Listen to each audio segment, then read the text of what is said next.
दिन अति आनंदर दिन अटे। आज आम मैंने यह स्थान एक महत् उद्देश्य एकत्र हो आज जो दिन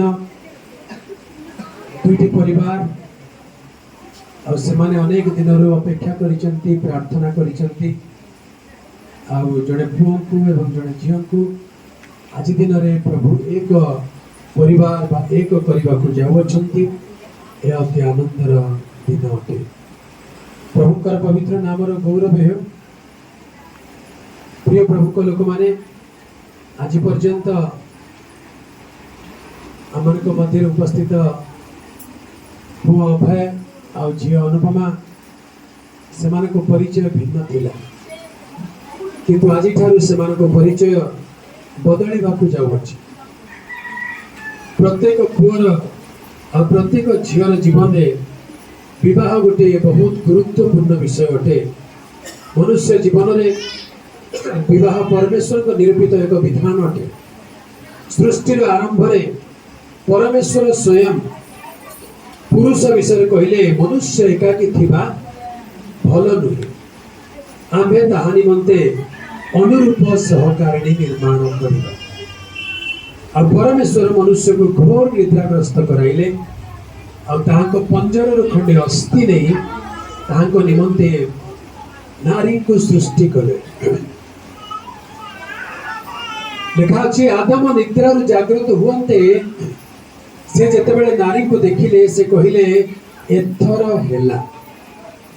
उड़िया भाषा लिखा अन्य को भाषा एथर हेला लिखाई कि नहीं अपन माने खोजले जानि परिबे। तबे ओडिया रे बहुत सुंदर कथा लिखाई एथर हेला। ए मोहर अस्थिर अस्थि ए मोहर मांसर मांस एहार नाम नारी, कारण से नर ठारु निर्माय। प्रभुकर पवित्र नामर गौरव हेउ। सृष्टि एक विचित्र विषय अटे। परमेश्वर समस्त विषय सृष्टि कलाउतारे वाक्य लिखा अछि प्रथम दिन सृष्टि पर प्रभु देखिले दीप्ति उत्तम आउ कहले यह उत्तम। सेमती प्रत्येक दिन शेष प्रभु कहते सृष्टि को देखिकी भल है उत्तम। किंतु गोटे विषय प्रभु कहले ताहा भल नुहे। सब तो भल भल थिला, ताले भल नुहे कौन? मनुष्य एकाकी थिबा भल नुहे। तेणु मनुष्य निमंते अनुरूप सहकारिणी निर्माण करने परमेश्वर योजना है। और परमेश्वर मनुष्य को एक अनुरूप सहकारिणी निर्माण करदे से माने पुरुष और स्त्री होई पृथ्वी रे से माने परमेश्वर योजना को सफल करने को आगे बढ़े। अति रोचक विषय आपण माने ध्यान देवे। मु जाने आज परिस्थिति परिवेश टिके भिन्न अच्छी। मेघ हो गलानी संध्या बेले काले पवन वर्षा ही पारे से आमने कार्यक्रम टिके शीघ्र शीघ्र आग को बढ़ा। स्वर्ग रे दूत मानकर विवाह नहीं। स्वर्ग रे दूत मानकर विवाह नहीं कहीं कारण दूत माने से माने जेतिकी प्रभु ताकू सृष्टि करिसेंती सेतिकी रे से माने अटकी गले। किंतु मनुष्य विषय परमेश्वर कहिले तुमे माने वर्धिष्णु हुआ, तुम्हें माने फलवंत हुआ, पृथ्वी को परिपूर्ण कर। यही जो आदेश प्रभु देते पृथ्वी रे मनुष्य थिबा जाए पृथ्वी स्थिति थिबा जाए विवाह देवा विवाह नेबा ईश्वर विधान चली। किंतु रोचक विषय कौन? दिन आसब जो दिन आम पृथ्वी चली जाए।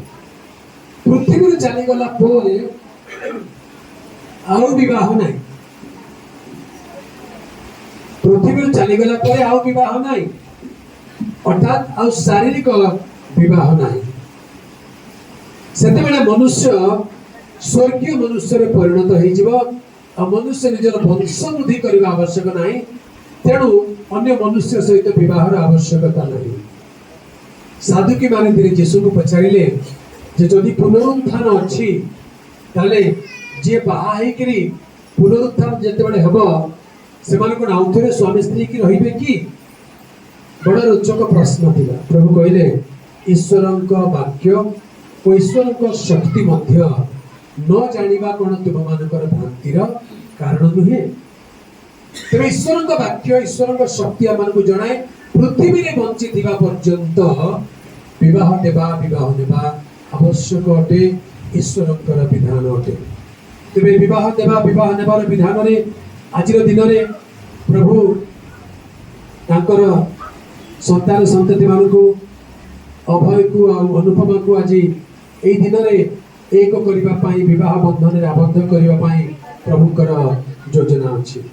तबे प्रकाशित वाक्य 19 पर्व गोटे सुंदर कथा लिखा जाए, आस आम्भे माने आनंद और उल्लास करू एवं ताहांकु गौरव प्रदान करू, कारण मेष शावक विवाह समय उपस्थित आउ ताहांक कन्या अपना को सज्जित करियछि।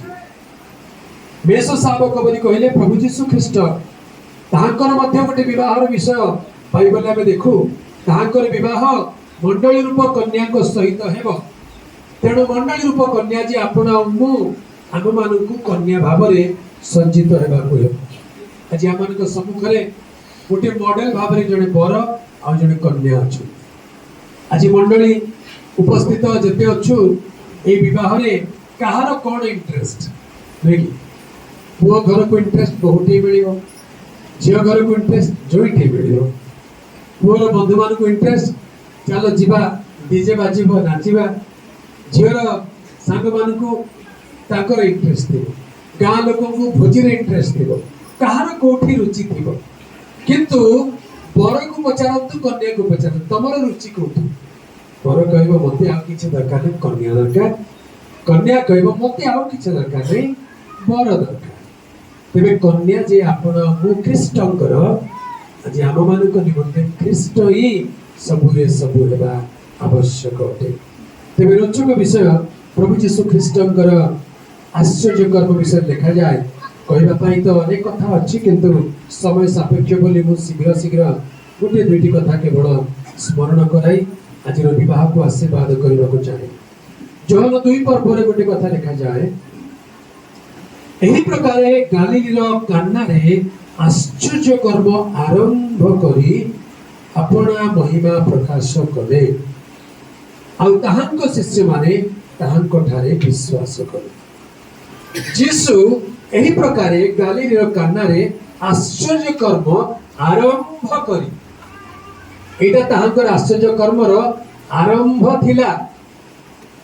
विवाह काका पई शेष एक्साइटमेंट रो शेष नुहे कि विवाह पूर्व सब एक्साइटमेंट थी। पुओ गोटे देखा झी गोटे देखा अन्य कथबार्ता सब हम बाहागर सरिकी घर को आणला सरला सब एक्साइटमेंट। कौन तुम मो संगे कथा होनु, कौन तुम मो विषय किसी चिंता करू, कौन चिंता कर बात है कौन किसी लोकों बाहागरटा शेष किंतु नाई प्रभु को पिला बाहागरटा आरंभ। हालेलुया। आउ एटा केमती आरंभ वाक्य लिखा अछि प्रभु जीशु से विवाह रे आश्चर्य कर्म आरंभ कले। कौन आश्चर्य कर्म कले वाक्य को पढ़िले आम जानिबा एक पदरु जे काना नगर रे गोटे विवाह हैला। ए प्रसंग हम अनेक थर सुनिथिबा, तथापि आजिर परिस्थिति अनुसार हमको आउ थरे कथा मने पकाई दिए। लिखा अछि 2 पदरे जीशु मध्य अपना शिष्य मानक सहित सही विवाह को निमंत्रित हेले। विवाह को निमंत्रित हेले किए? जीशु। विवाह तो होउची किंतु अनेक लोग जीशु को निमंत्रण करते आ समस्त को निमंत्रण करिथिबे दुनिया जाक लोक को, किंतु हमर प्रथम निमंत्रण जीशु को। जदि आम जीशु को निमंत्रण करवा ताले कौन लिखा है जीशु ओ मध्य अपना शिष्य मानक सहित विवाह को निमंत्रित हेले। आज आम केमती जानिबा जीशु विवाह को ये विवाह को निमंत्रित बोली? तार प्रमाण होची जदि जीशुकर शिष्य माने आज निमंत्रित तेरे निश्चित जीशु मध्य सेमानक सहित निमंत्रित। विवाह रे प्रभु जीशु को निमंत्रण करने आवश्यक।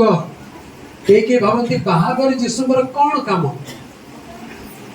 देखि बाहागर कहले कि भावती अरे बाहागर रे डीजे लागिवो सिनेमा गीत लागिवो टिके पाद हलिबार अछि आ जीसु आस सब बंद हे जिवो जीसु का गीत लगल तो नाची हबो नहीं नहीं नहीं किछ लोक भावती जीसु को डाकी देले हमर सब एन्जॉयमेंट खत्म असल कथा ठीक तार उल्टा जीसु नथिले एन्जॉयमेंट खत्म जदि से काना नगर रे जीसु निमंत्रित होई न थांते